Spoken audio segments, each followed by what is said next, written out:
3 dos eixos centrais da medicina não eram médicos. Charles Darwin era um naturalista navegador. Louis Pasteur era um químico industrial e Florence Nightingale era enfermeira. Florence Nightingale, 1820-1910, é lendária pelos motivos errados. Até a lâmpada da dama está errada, iluminando ora a antiga nota de 10 libras, ora a faixa de pedestres na frente da porta do culto Clube Ateneu para Cavalheiros, em Pall Mall. Ao longo dos 6,5 km de corredores que compunham as enfermarias de Scutari, ela balançava uma lâmpada de pano do exército turco, enrugada como uma lanterna chinesa, com uma vela de luz amarela na base. Com a outra mão, ela segurava as 3 essências da política. Saber o que queria saber, saber quem podia dar a informação e saber quanto seria de esperar por ela. Podia ter governado o país tão bem quanto Lord Palmerston, se não tivesse ido diretamente para a cama, quando voltou da Crimeia, de onde não levantou durante 50 anos. Florence Nightingale tinha muitas outras peculiaridades, como bater irritadamente as tampas abertas das privadas.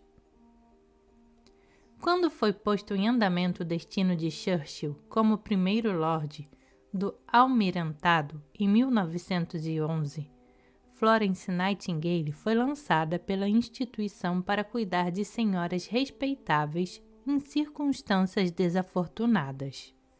Harley Street, número 1, um ano antes da Guerra da Crimeia. Ela era superintendente com um toque de Branca de Neve entre os 7 anões. Imediatamente, despediu o médico residente. Passou a encomendar os mantimentos por atacado do Fort Nunn e os vegetais por sacos do Covent Garden. Fazia ela própria geleia, instalou elevadores para alimentos, água quente e campainhas para as pacientes. Matou os ratos, os camundongos e outros parasitas, e eliminou o perigo das explosões de gás. Em 6 meses, Florence Nightingale diminuiu pela metade o preço da estada das senhoras internadas. Ela sabia como conseguir o que queria. Se um concerto não foi feito, eu acampo com minhas 12 pacientes no meio da praça Cavendish e deixo que a polícia e o comitê venham me prender como desocupada.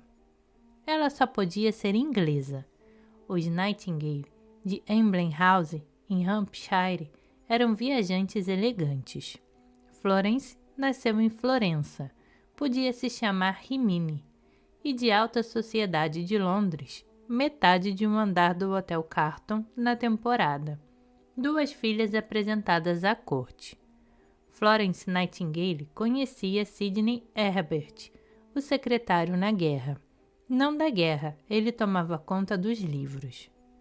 Uma vigorosa atividade política conseguiu do gabinete de Lord Aberdeen o voto unânime para sua promoção de Harley Street para superintendente do estabelecimento de enfermagem feminina do Hospital Geral Inglês na Turquia, e dentro de uma semana ela partiu de Dover com 40 enfermeiras.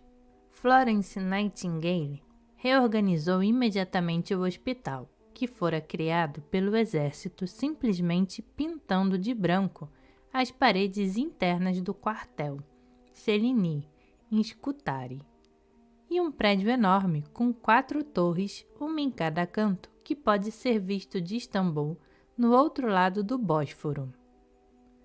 Florence Nightingale cintilou intensamente, destacando-se do resto da guerra, que nada tinha de organizada. Em seguida, organizou os uniformes e a alimentação do exército britânico local, gastando, nos bazares de Constantinopla, as 30.000 libras concedidas pelo Times, depois de ter organizado o embaixador britânico, que havia planejado construir uma igreja protestante com esse dinheiro. Quando a dor e a angústia franziam a testa, Florence Nightingale tinha coisas mais importantes para fazer do que ser um anjo de bondade. Estava sempre organizando o enterro dos pacientes, bem como suas cartas para casa, mas deixava o trabalho sujo das enfermarias para as enfermeiras sujas. Para ela, eram mulheres velhas demais, fracas demais, bêbadas demais, sujas demais, calejadas demais ou incapazes de fazer qualquer outra coisa. As suas enfermeiras haviam embarcado com ela em Dover, para o inimaginável, por 12 shillings por semana, mais um quarto de litro de cerveja no almoço e um copo de marsala no jantar.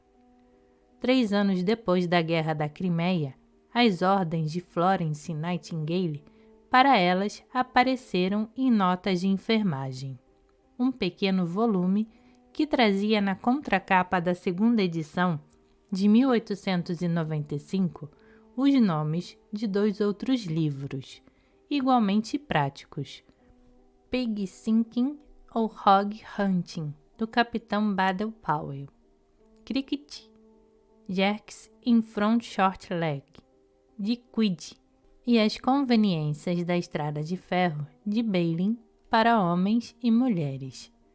Não faça do seu quarto de doente uma corrente de ar para toda a casa.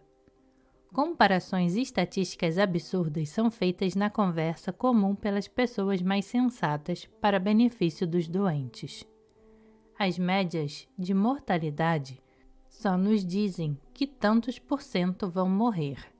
A observação deve nos dizer quais desses 100 vão morrer. Ajude o doente a variar seus pensamentos. Os pacientes não gostam de enfermeiras que usam roupas farfalbantes. Sobre esse assunto, Florence Nightingale acrescenta: eu gostaria também que as pessoas que usam tecidos transparentes pudessem ver a indecência dos próprios vestidos, como os outros os veem. Uma mulher respeitável, inclinando-se para a frente, vestida com esse tipo de tecido, se expõe tanto para o paciente deitado quanto qualquer dançarina da ópera no palco. Mas ninguém jamais dirá a ela essa verdade desagradável. A luz do gênio é percebida pelos lampejos. Ela escreveu também notas sobre enfermagem para as classes trabalhadoras. Na cama, em South Street, Mayfair, Florence Nightingale organizou o Departamento Médico do Exército, a Escola Nightingale para Enfermeiras, no Hospital St. Thomas, e o Serviço Sanitário da Índia. Recebeu visitantes da sala do gabinete das nossas embaixadas, dos palácios episcopais e do Palácio de Buckingham, com a Ordem do Mérito, pouco antes da sua morte. Um dos visitantes era de Oxford. Primeiro venho eu. Meu nome é Jowett. Não há nenhum conhecimento que eu não saiba. Sou mestre desse colégio. O que eu não sei não é conhecimento. O qual queria levá-la para Balliol e casar com ela. Há alguns anos escrevi um romance no qual indico que Florence Nightingale, por suas declarações quando tinha 41 anos, acredito que eu sou como um homem. Minha experiência com as mulheres é quase tão grande quanto a Europa, e bastante íntima também. Eu vivi e dormi na mesma cama com condessas inglesas e moças prussianas do campo. Nenhuma mulher despertou mais paixão entre as mulheres do que eu. Era lésbica. Essa denúncia tornou-se um brinquedo popular no playground da literatura. O lesbianismo é tão irrelevante para uma pessoa com as qualidades de Florence Nightingale quanto a sensibilidade a correntes de ar. Para ela, teve uma vantagem: impediu que casasse com Jowett.